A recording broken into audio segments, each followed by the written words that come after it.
اعوذ باللہ من الشیطان الرجیم بسم اللہ الرحمن الرحیم اللہ کے نام سے شروع جو نہایت مہربان رحم والا. وَاتْلُ عَلَيْهِمْ نَبَأَ الَّذِي آتَيْنَاهُ آيَاتِنَا فَانْسَلَخَ مِنْهَا فَأَتْبَعَهُ الشَّيْطَانُ فَكَانَ مِنَ الْغَاوِينَ وَلَوْ شِئْنَا لَرَفَعْنَاهُ بِهَا وَلَكِنَّهُ أَخْلَدَ إِلَى الْأَرْضِ وَاتَّبَعَ هَوَاهُ فَمَثَلُهُ كَمَثَلِ الْكَلْبِ إِن تَحْمِلْ عَلَيْهِ يَلْهَثْ أَوْ تَتْرُكْهُ يَلْهَث ذَلِكَ مَثَلُ الْقَوْمِ الَّذِينَ كَذَّبُوا بِآيَاتِنَا فَاقْصُصِ الْقَصَصَ لَعَلَّهُمْ يَتَفَكَّرُونَ.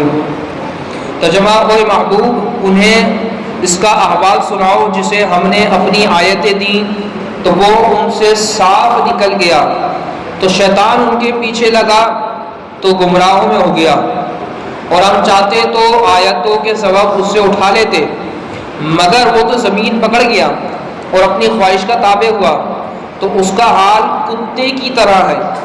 تو اس پر حملہ کرے تو زبان نکالے اور چھوڑ دے تو زبان نکالے. یہ حال ہے ان کا جنہوں نے ہماری آیتیں جھٹلائیں. تو تم نصیحت سناؤ کہ کہیں وہ دھیان کرے.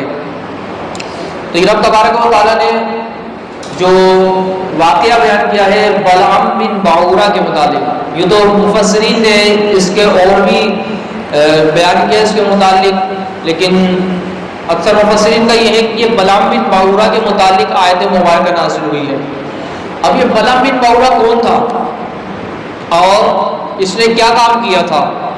مفسرین لکھتے ہیں کہ یہ شخص اپنے دور کا بہت بڑا عالم، عابد اور زاہد تھا، اور اس کو اسم آدم کا بھی علم تھا. یہ اپنی جگہ بیٹھا ہوا اپنی روحانیت سے عرش آدم کو دیکھ لیا کرتا تھا. یہ کتنا بڑا عالم ہوگا اور روحانیت میں کیا مقام ہوگا؟ زمین پر بیٹھا ہے، دیکھ رہا کہاں پر ہے؟ عرش آدم پر دیکھ رہا ہے.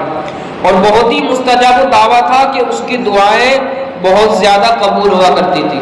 یعنی یہاں زبان پر اس نے حرف نکالے یا کسی کے لیے دعا کری، اللہ تبارک و تعالیٰ اس کی دعا کو قبول فرما لیا کرتا تھا. ایسا شخص تھا یہ.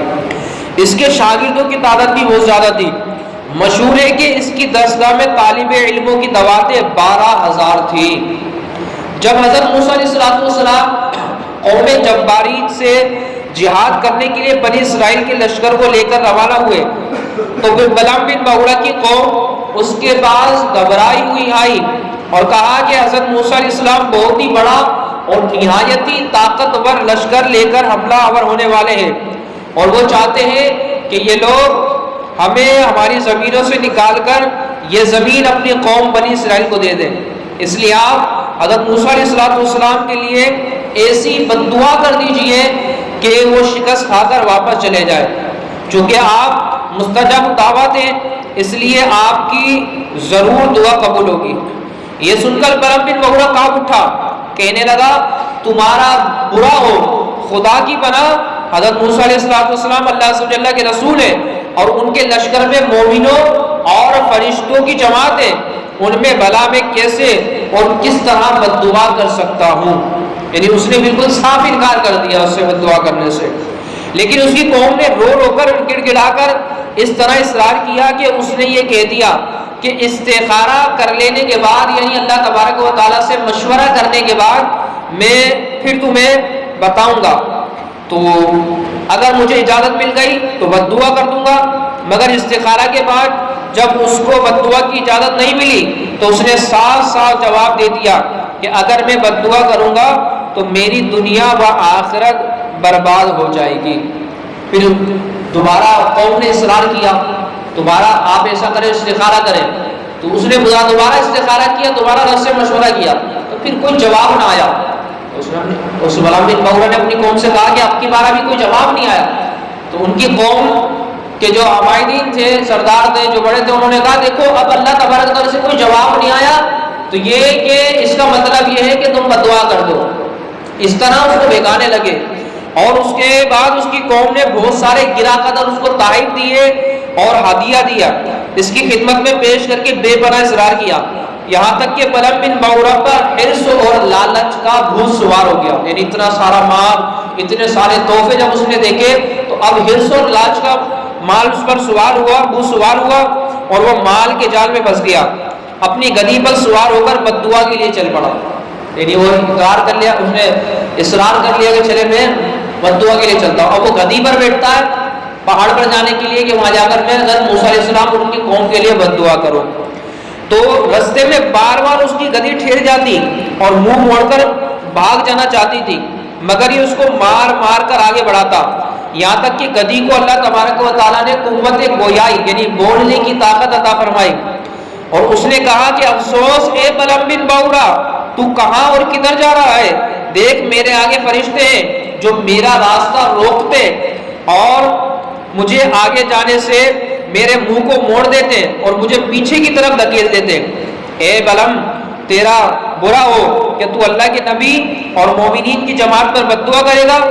گدی کی یہ تقریر سن کر بلم بن باورا واپس نہیں لوٹا، یہاں تک کہ حسبان نامی پہاڑ پر چڑھ گیا اور بلندی سے حضرت موسیٰ علیہ السلام کے لشکروں کو بغور دیکھا اور مال و دولت کے لالچ میں اس نے بد دعا کرنا شروع کر دی۔ اب ہوا کیا کہ خدا کی شان کہ وہ حضرت موسیٰ علیہ السلام کے لیے بد دعا کرتا تھا، مگر اس کی زبان پر اس کی قوم کے لیے بد دعا جاری ہو جاتی تھی۔ یعنی وہ موسیٰ علیہ السلام اور موسیٰ علیہ السلام کی قوم کے لیے زبان پر بد دعا کے الفاظ نکالتا، لیکن اس کی زبان پلٹ نہیں آتی، وہ بد دعا اس کی قوم کے لیے ہوتی۔ تو اس کی قوم نے کہا کہ یہ کیا کر رہے ہو، تم الٹی دعا کر رہے ہو۔ تو اس نے کہا کہ اے میری قوم میں کیا کروں، میں بولتا کچھ اور ہوں اور میری زبان سے کچھ اور ہی نکلتا ہے۔ پھر اچانک اس پر یہ غضب الہی نازل ہو گیا کہ ناگہاں اس کی زبان لٹک کر اس کے سینے پر آ گئی، یہ زبان نکل کے منہ سے سینے کی طرف آ کر لٹک گئی۔ اس وقت بلم بن باورا نے اپنی قوم سے رو کر کہا افسوس میری دنیا و آخرت دونوں برباد اور غارت ہو گئی، میرا ایمان جاتا رہا اور میں قہار غضب جبار میں گرفتار ہو گیا، اب میری کوئی دعا قبول نہیں ہو سکتی۔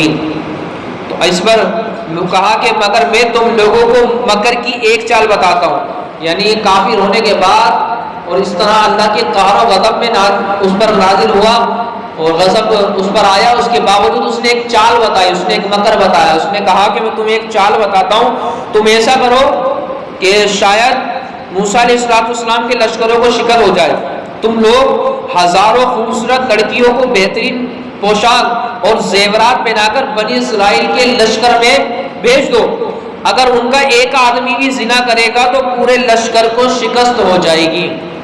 چنانچہ بلم بن باورا کی قوم نے اس کے بتائے ہوئے مکر کا جال بچھایا اور بہت سی خوبصورت دو شیزاؤں کو بناؤ شکار کرا کر بنی اسرائیل کے لشکروں میں بھیجا، یہاں تک کہ بنی اسرائیل کا ایک رئیس ایک لڑکی کے حسن و جمال پر فریفتہ ہو گیا اور اس کو اپنی گود میں اٹھا کر موسیٰ علیہ السلام کے سامنے گیا اور فتویٰ پوچھا کہ اللہ صلی اللہ کے نبی یہ عورت میرے لیے حلال ہے یہ یا نہیں؟ آپ نے فرمایا خبردار یہ تیرے لیے حرام ہے، فوراً اس کو اپنے پاس سے الگ کر دے، اللہ صلی اللہ کے عذاب سے ڈر۔ مگر اس رئیس پر غلبہ شہوت کا ایسا زبردست بھوت سوار ہو گیا تھا کہ وہ اپنے نبی کے فرمان کو ٹھکرا کر اس عورت کو اپنے خیمے میں لے گیا، زناکاری میں مشغول ہو گیا۔ اس گناہ کی نحوست کا یہ اثر ہوا کہ بنی اسرائیل کے لشکر میں اچانک طاعون نامی بیماری وبا پھیل گئی اور گھنٹے بھر میں 70,000 آدمی مر گئے، یعنی اس کی ایک غلطی کی وجہ سے جو بنی اسرائیل کے اندر 70,000 آدمی وہاں پر مر گئے اور سارا لشکر تتر بتر ہو کر ناکام اور نامراد واپس چلا گیا، جس کا حضرت موسیٰ علیہ السلام کے قلب مبارکہ پر بہت ہی صدمہ گزرا۔ اور یہ اس سے نجات کیسے ملی؟ حضرت موسیٰ علیہ السلام کو جو مشیر تھا وہ اس وقت موجود نہیں تھا، اور جب اس کو معلوم ہوا پتہ چلا کہ فلاں لڑکے لڑکی نے اس طرح زنا کیا ہے، تو جب ان دونوں کو قتل کروایا تو پھر یہ مرنے کا سلسلہ رکا، ورنہ 70,000 ایک گھنٹے کے اندر لوگ وہاں پر مر گئے تھے۔ بلم بن باورا پہاڑ سے اتر کر مردود بارگاہ الہی ہو گیا، آخر دم تک اس کی زبان اس کے سینے پر لٹکتی رہی اور وہ بے ایمان ہو کر مر گیا۔ تو یہی اللہ تبارک و تعالیٰ نے پارہ 9 سورہ اعراف آیت نمبر 175 اور 176 جو کہ شروع میں تلاوت کی، اس واقعے کو بیان کیا ہے۔ اب یہ بلم بن باورا ذرا غور کریں، شروع میں ہم نے سنا کیسا تھا؟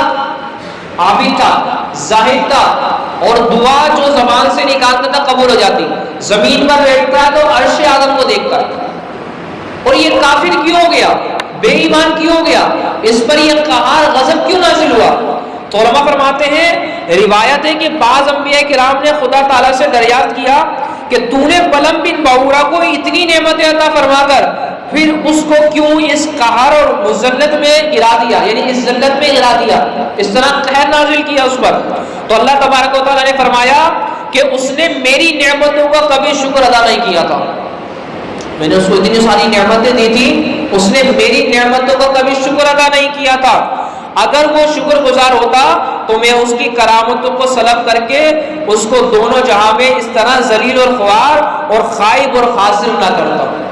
یعنی پتہ کیا چلا یہاں پر, اللہ تمہیں جب کوئی نعمت دے تو کیا کرنا ہے, ہمیں شکر کرنا ہے اس کا. اللہ تبارک و تعالیٰ کی نعمت ملتی ہے تو ہمیں شکر گزاری کرنی ہے. اگر ناشکری کریں گے تو اللہ تبارک و تعالیٰ کیا کرے گا, اس نعمت کو تم سے چھین لے گا. اور آج کل ہمارے معاشرے میں بھی ہم دیکھیں, اللہ تبارک و تعالیٰ ہمیں مال و دولت دیتا ہے, ہم مال و دولت میں کیا کرتے ہیں, یہ نعمت آئی ہے, یا اس کے علاوہ اللہ تبارک و تعالیٰ ہمیں کوئی اور نعمت دیتا ہے. مثال کے طور پر کسی کی بیٹی کی شادی ہو, یہ بھی تو ایک نعمت ہی ہے. اب اس وقت ہم کیا کرتے ہیں, شکر ادا کرنے کے بجائے وہاں پر اللہ کی نافرمانیاں کرنے لگ جاتے ہیں, کہ جس کا پھر صلہ کیا ہوتا ہے, جس کا سبب کیا بنتا ہے, پھر بہت سارے معاملات پیدا ہو جاتے ہیں. آج کل ہمارے معاشرے کے اندر طلاق کی یہ شرح جو بڑھ چکی ہے, یوں سمجھ لیں کہ شاید اسی وجہ سے بڑھ رہی ہے کہ ہم وہاں پر کھلم کھلا اللہ کی نافرمانی کرتے ہیں, اللہ کے رسول کی نافرمانیاں کرتے ہیں. تو اللہ تبارک تعالیٰ جب نعمت دے تو نعمت میں ہمیں شکر گزاری کرنا چاہیے, کہ اللہ خود فرماتا لئن شکرتم لازیدنکم, کہ اگر تم میرا شکر ادا کرو گے تو میں تمہاری نعمتوں میں اضافہ فرما دوں گا, تمہاری نعمتوں کو اور بڑھا دوں گا. اور دوسرا یہ یہاں پر بتایا ان کے لیے جو علماء ہیں, جو علماء ہوتے ہیں نا, بعض ایسے علماء ہوتے ہیں جو بڑے بڑے وزراء کے پاس جاتے ہیں اور ان سے مال لیتے ہیں, تعریف لیتے ہیں, اور جو وہ کہتے ہیں وہ کرتے ہیں, حق کو چھپاتے ہیں. تو ایسے لوگوں کو اللہ کے عذاب سے ڈر جانا چاہیے کہ کہیں ان پر بھی اسی طرح عذاب نازل نہ ہو جائے. اور روایتوں میں آیا یہ کتے کی شکل کے اندر کل بروز قیامت جہنم میں جائے گا. کس کی شکل میں؟ کل ہم نے واقعہ کس کا سنا تھا درس قرآن میں, اصحاب کہف. اصحاب کہف کے ساتھ کون تھا؟ ایک کتا جس کا نام کیا تھا, قجمیر. یہ علماء فرماتے ہیں کہ بلم بن باورا اس کتے کی شکل میں جہنم میں جائے گا اور کتا اس بلم بن باورا کی شکل میں جنت میں جائے گا. کہ دیکھیں وہ کتنا زاہد عابد عبادت گزار تھا. بعض لوگ کہتے ہیں نا اللہ اللہ اللہ اللہ کرتے رہو, بس اللہ اللہ کرتے رہو, سجدے کرتے رہو, تمہیں سب کچھ مل جائے گا. تو بلم بن باورا نے کیا نہیں کیا تھا, بلم بن باورا نے اللہ اللہ کیا تھا, جبھی تو عالم بنا, جبھی تو زاہد بنا, جبھی تو زمین پر بیٹھ کر عرش اعظم کو دیکھ رہا تھا. سب کچھ اس نے کیا, اللہ کی عبادت کی, لیکن کیا خطا ہوئی اس سے, اس نے غلطی کیا کی, اللہ کے نبی کی, اللہ کے پیارے کی اس نے توہین کی, بے ادبی کی. اللہ تبارک و تعالیٰ نے اس کو روک دیا, اس کو جہنمی بنا دیا اور کتے کی شکل میں جہنم میں جائے گا. اور یہ کتا جو ہے نہ تو اس نے کوئی نماز پڑھی ہے, نہ کوئی عبادت کری ہے, کچھ بھی نہیں کیا. کل ہم نے تفصیل سنا بھی ہے, کتے نے کچھ نہیں کیا, پھر بھی کہاں جا رہا ہے, جنت میں جا رہا ہے. پھر میں وہ کل والی بات کہوں گا, جو لوگ کہتے ہیں کہ بابے سے کوئی شے نہیں, وہ اسی لیے کہتے ہیں کہ یہ لوگ کبھی بھی تمہیں جنت میں جانے نہیں دیں گے, کیونکہ شیطان کے چیلے یہ چاہتے ہیں کہ یہ لوگ جنت میں نہ جائیں, جہنم میں جائیں, جس طرح بلم بن باورا گیا.